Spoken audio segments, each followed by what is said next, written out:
as I scream your name. Hello, hello, do you need... Bienvenidos a un nuevo tema de biología. Hoy día vamos a hablar sobre genética. Quien les habla es el profesor Edwin Paucar Montenegro y daremos inicio a este video. Como concepto tenemos que es la rama de la biología que se encarga del estudio de la herencia y de sus variaciones. Bien, vamos a ver algunos términos importantes. ¿Qué es un gen? Un gen es la unidad básica de la herencia y es considerado, como lo observamos en esta imagen, un fragmento o segmento de ADN. Tenemos a lo que es el locus y lo que es un alelo. ¿Qué es el locus? Es el espacio de ADN ocupado por un gen. Por ejemplo, aquí tenemos a un gen, un fragmento. Ese espacio que ocupa ese gen se llama locus. Ahora, ¿qué es un alelo? Es el par de genes, uno paterno y otro materno que codifican un mismo carácter. Por ejemplo, aquí tenemos un par de alelos. Aquí también tenemos un par de alelos. Bien, puede ser en este caso uno de la madre y otro del padre. Va a haber en este caso los alelos dominantes y los alelos recesivos. ¿Cómo vamos a reconocer a cada uno de ellos? Los alelos dominantes son los que están con letra mayúscula y los alelos recesivos son los que están con letras minúsculas. A veces puede existir un par de alelos dominantes, homocigotos, significa iguales, pero como son dominantes, ambos tienen letra mayúscula. Pueden ser un par de alelos recesivos homocigoto, en este caso ambos son letras minúsculas, o un par de alelos heterocigoto, que en este caso va a haber uno dominante y uno recesivo, uno mayúscula y uno minúscula, también conocido como híbrido. Ahora, el conjunto de estos locus, de estos espacios donde se encuentran los genes, se les llama loci. Loci va a ser el conjunto de estos locus. Muy bien.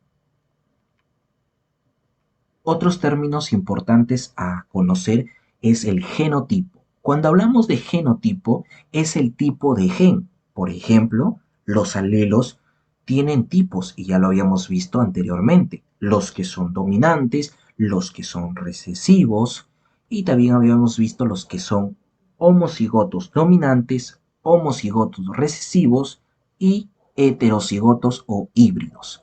Bien, por ejemplo, en el caso de A y A es un homocigoto dominante. B mayúscula y B minúscula es un heterocigoto. En el heterocigoto ya no nos hablamos de dominante o recesivo porque todos los heterocigotos siempre va a dominar la letra mayúscula, que en este caso es el dominante. Ahora, ¿qué es el fenotipo? El fenotipo va a ser justamente las características físicas que representa el genotipo. Por ejemplo, en este caso, las alas normales van a estar representadas por la W mayúscula y las alas arrugadas por la W minúscula. Entonces, si yo digo cuál es su genotipo, en este caso es homocigota. ¿Por qué? Porque tiene los dos, en este caso los dos alelos los tiene en mayúsculas. Por lo tanto, es homocigoto dominante. Aquí tiene, como lo podemos ver, heterocigoto. ¿No? Heterocigoto. Uno mayúscula, uno minúscula. Uno minúsculo, uno mayúscula. Y aquí tenemos dos minúsculas, también es homocigota recesiva. Entonces, estos genotipos se van a representar a través del rasgo físico, que en este caso se llama fenotipo, ¿no? Entonces, aquí las dos W mayúsculas representan en el fenotipo las alas normales. Los heterocigotos son alas normales y los homocigotos recesivos son alas arrugadas. También es importante hablar de los caracteres. Los caracteres son todos aquellos rasgos transmitidos. Puede ser el color de ojos, el pelo, el color, la forma de las orejas. En el caso de las generaciones, simplemente es la descendencia que va teniendo cada especie. En este caso, los primeros son llamados progenitores y los que siguen como descendencia de los progenitores se les llama la F1 o generación F1. Si se juntan dos de la F1, su generación se llamará F2. Otro dato importante que debemos conocer que es el cariotipo y genoma. En el caso del cariotipo es el tipo de genes que contiene todo un individuo y el genoma es ese conjunto de genes. Por ejemplo, el genoma humano abarca 23 pares de cromosomas, ¿no? 22 somáticos y un par, que es el 23avo, ese par es justamente un par sexual que puede definir al macho y a la hembra. Pero eso sería el genoma, los 23, la cantidad, el total de genes. El cariotipo serían la forma que tienen cada uno de estos genes y como lo podemos observar aquí, cada uno de ellos tiene una forma distinta. Cromosoma. ¿Qué es el cromosoma? Justo lo que acabamos de ver en el cariotipo o genoma, que es la forma que tienen los cromosomas, podemos observar que un cromosoma, acuérdense que el ADN se junta con unas proteínas llamadas histonas y forma un filamento llamado cromatina. La cromatina condensada va a formar a lo que es el cromosoma que se va a ubicar en el núcleo de las células. Ahora, ¿cuál es la estructura de un cromosoma? Como lo podemos ver aquí, esto es un cromosoma. Tiene forma de una H. Los cromosomas están formados por las cromátides. Como te había dicho, la cromátide es el ADN más las histonas que son las proteínas. Bien, estas cromátides, cuando se han duplicado, se convierten en cromátidas hermanas porque son iguales y se unen por el centro a través del centrómero. Bien, y estas pequeñas cavidades se llaman cinetocoro, bien, que son importantes a la hora de la división celular. Los extremos son llamados telómeros, ¿no? Que cumplen la función de impedir que los extremos de los cromosomas se fusionen. Bien, también tenemos un brazo largo y un brazo corto. ¿Qué más tenemos en la estructura de un cromosoma? Las bandas, que como ya lo vimos, es el fragmento de un ADN y esto es llamado locus, este espacio, ¿no?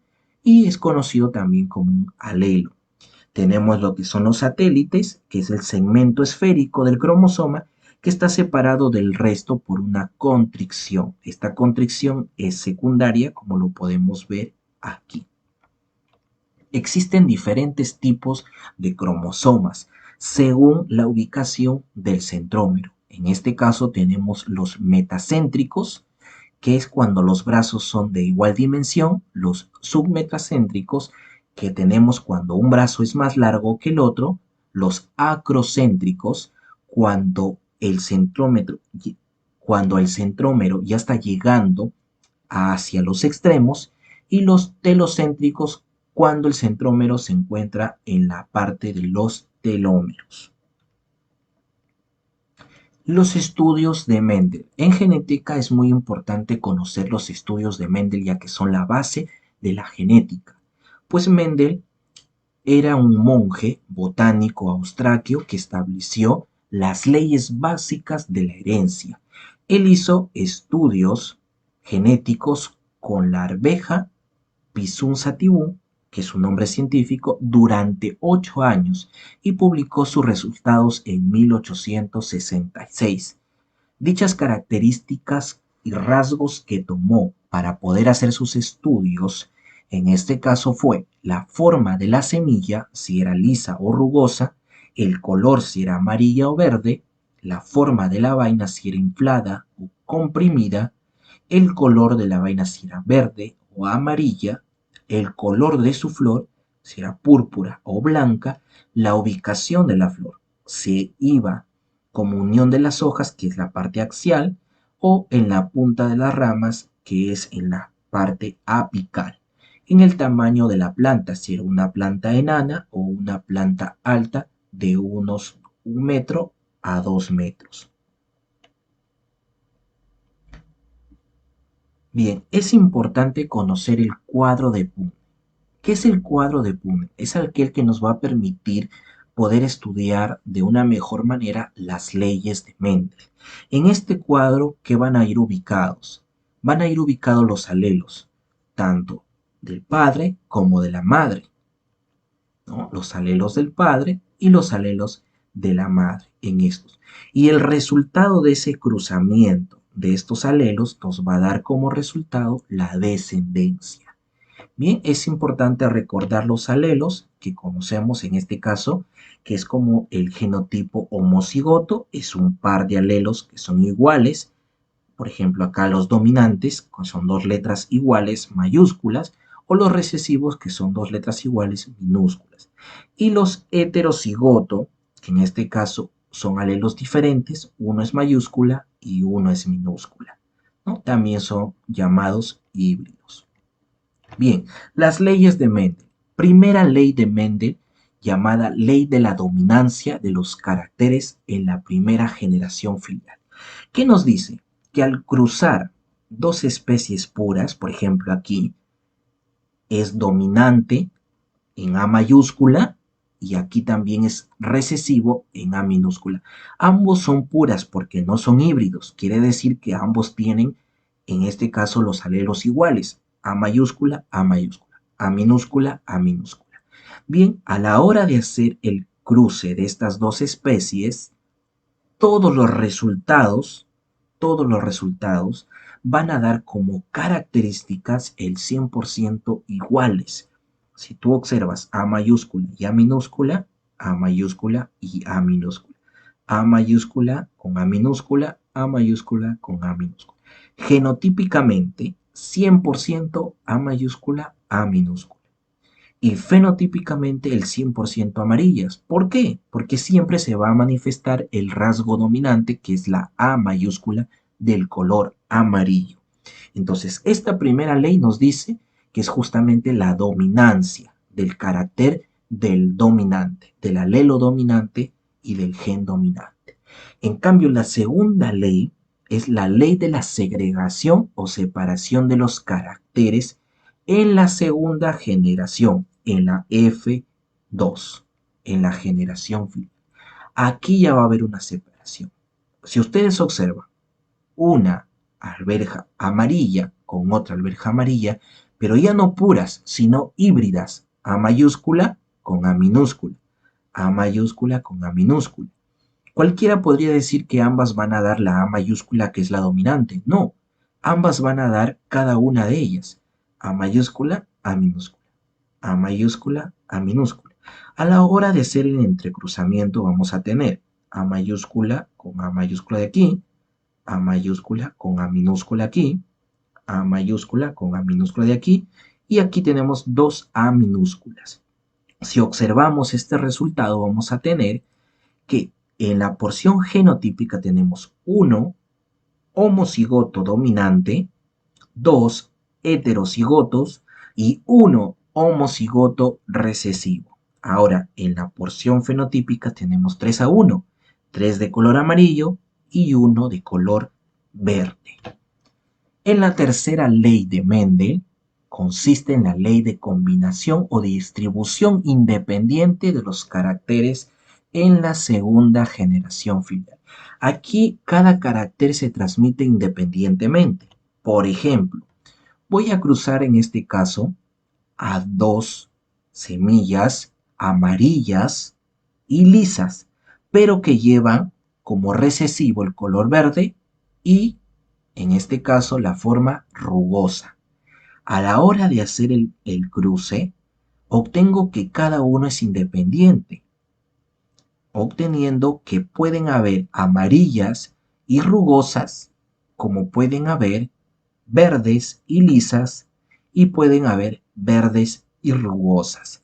A la hora de hacer el cruce es totalmente independiente, ¿no? Teniendo aquí A con B, A mayúscula con B minúscula, A minúscula con B mayúscula y A minúscula con B minúscula. Al final de hacer este cruzamiento de los dos, voy a tener como resultado final en la porción genotípica 1 totalmente homocigoto dominante para ambas, ¿no? Como lo podemos observar aquí. 2 homocigoto dominante para una y heterocigoto para otra. 1 homocigoto dominante a una característica y homocigoto recesivo para otra.